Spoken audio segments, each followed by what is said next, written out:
Welcome back to my channel. It is me, Chrissy T, back with a review on Love and Marriage Huntsville, Season 6, Episode 20. Martell has not moved out yet.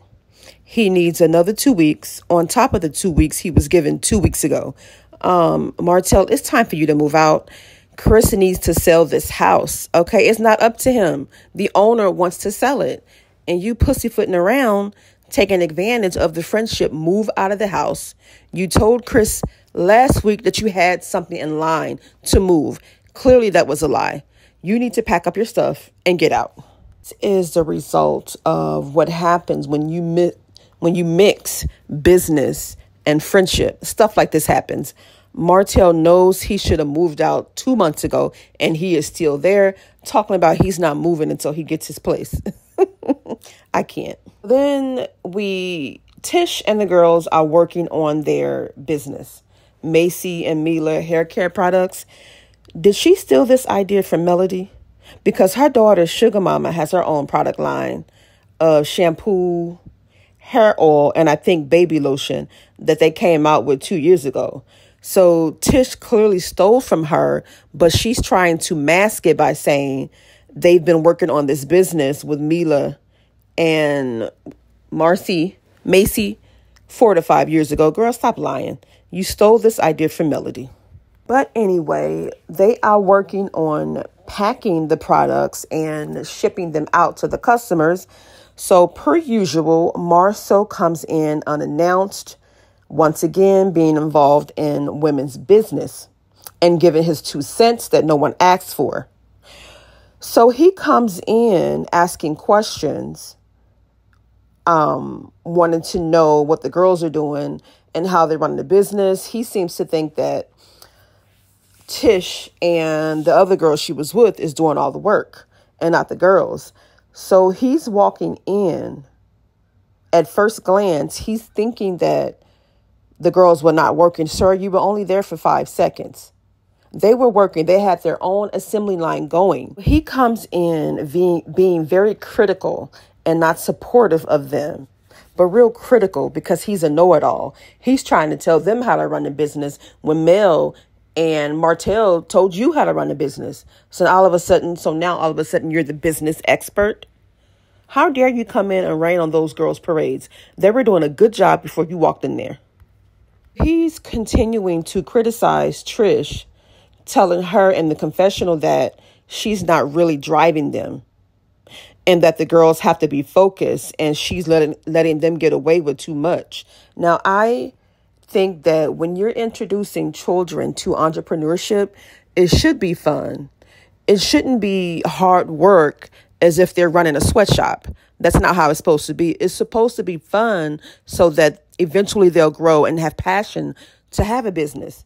But they don't want to be working like they're working in a damn sweatshop. What is wrong with you?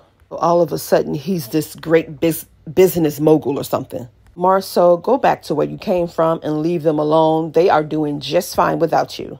Then him and Tish talked about what went on during the town hall meeting.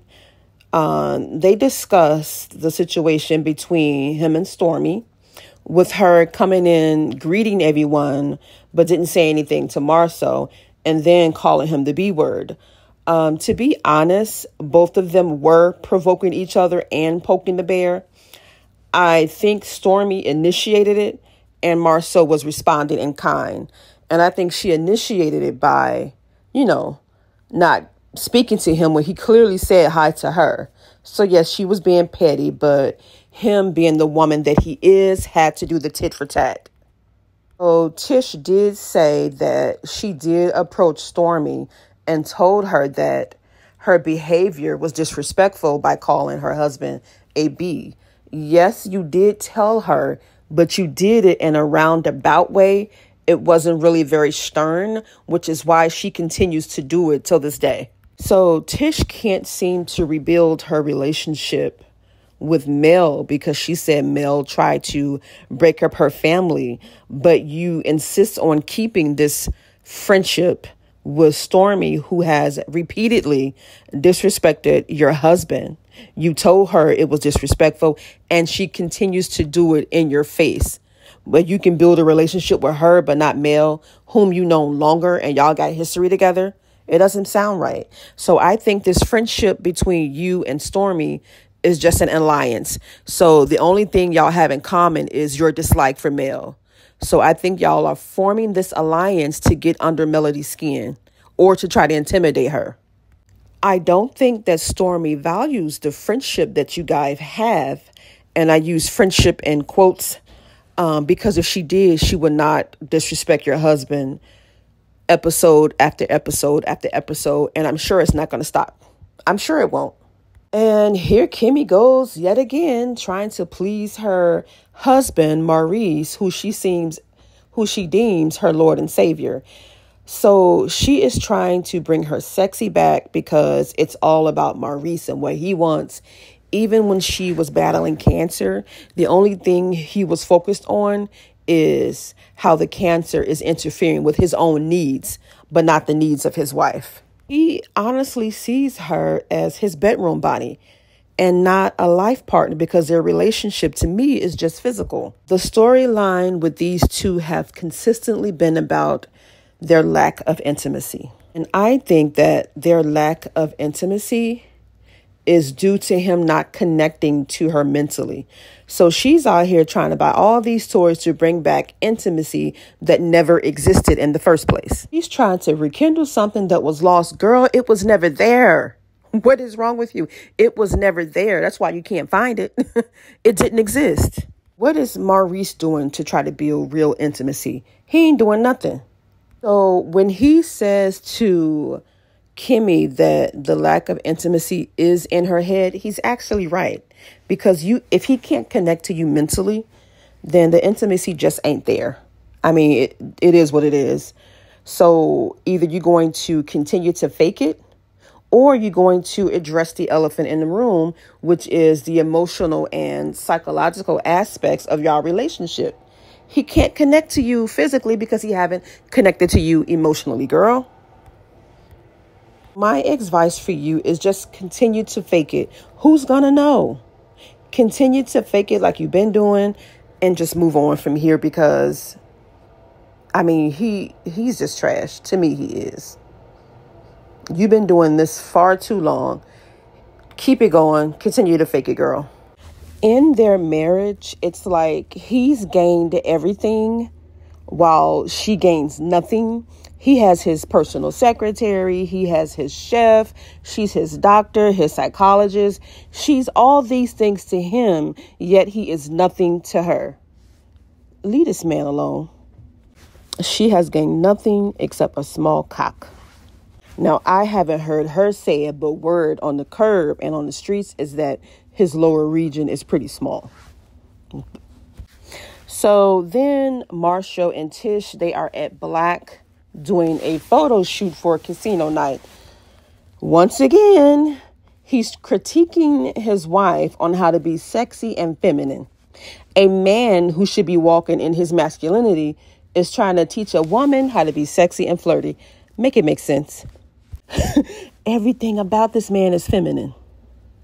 Masculinity and Marsau has escaped him, primarily because he's always in women's business. I can see in this scene that he's very critical of his wife a lot, which explains her low self-worth and confidence because she feels the need to try to compete with Melody because of her lack of self-esteem, which is brought on by her husband. So she's posing for the promo and all he could do is criticize her. He was like, no, that's not it. And then one pose, he was like, that ain't that bad. What do you mean that ain't that bad? You should be giving her praises. So to add insult to injury, he goes over there himself and try to shows her how to be intimate or be flirty and sensual like a woman. I believe he really embarrassed that woman and she tried to brush it off by laughing. And that ain't even the half of it. To make matters even worse, he asked his colleague, a woman that was also in there, to go and demonstrate flirty and sexiness. I just can't believe this. Throw this man down an elevator with no shaft and take his brother with him. That's exactly where they need to be. So Tish says in her confessional that maybe Marsau should have did the feminine, should have showed her how to be more feminine, which he did try to do. But he can't even be masculine because he's too in tune with his feminine side. Y'all should have saw him up there posing, trying to tell her how to be a woman. And he was so involved with critiquing his wife that he couldn't even remember his own lines for the promo because he was too busy trying to be feminine. So Stormy is right when she says that he wants to be a woman so bad. She's right because you exhibit that behavior. You don't like your masculinity? You want to wear the dress and not Tish? That's what it sounds like. You can't tell me he's not playing dress up in her clothes. Like, you can't tell me that. He's probably trying her hair on, her wigs, lipstick, makeup. I'm sure he's doing all of that. So Twitter is saying this episode was boring. I thought it was pretty good, especially the showdown with Martel and Marsau, which I was looking forward to.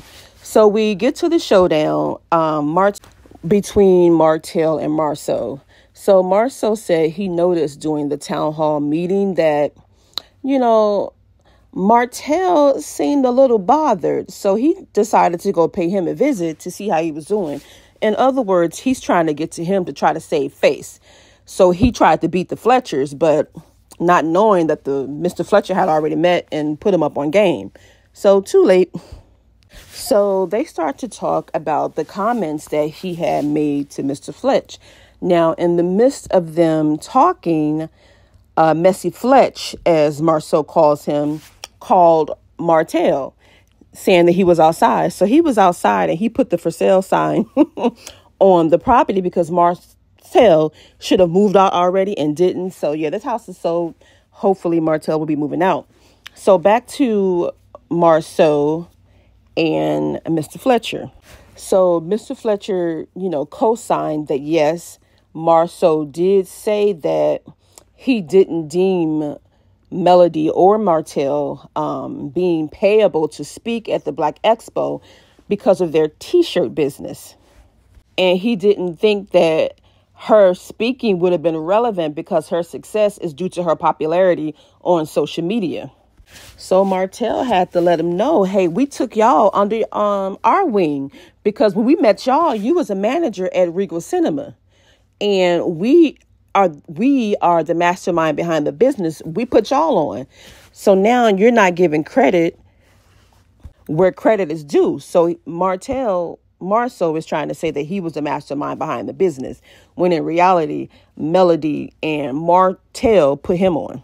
These names are getting on my nerve. Everybody's names start with an M, so I get confused and tongue-tied. We got Marsau, Maurice, Melody. Who else? Martel. It's too much. So Martel pretty much tells Marsau what we already knew, that he is monkey see, monkey do. Every time Melody has a business idea, he take it and make it his own. And Martel said that Marsau wasn't even going to talk about his bankruptcy until he started to talk about his, because the whole time Marsau tried to hide the fact that he filed bankruptcy, but he was only open to speak on it once he seen that Martel was speaking on his. So they going back and forth, and Fletch is in the middle like, what is going on and when should I chime in? So I wanted them to talk about that $5 million fraud lawsuit. Nobody seems to want to talk about that.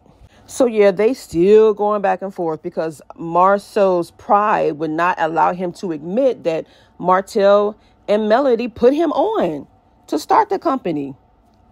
Because again, he was a manager at Regal Cinema. So Fletch finally intervened and he broke the girls up. So I guess they agreed to disagree. Martel was the brains behind the business. Marsau is saying it was him. Martel contributed the finances. Marsau saying it was him. And it was just one after another, just pettiness between these two. So Melody and Keke met up to do what? Yeah, you guessed it, gossip, honey. Because anytime they meet up, somebody's going to have some tea. So they was talking about the town hall meeting and the tension between Stormy and Marsau. So Keke dropped the bombshell. She dropped the bombshell. She said Marsau has changed a lot since he, got into some money. And not only that, the word on the curb is that he had a third party in their relationship, a threesome. Ooh.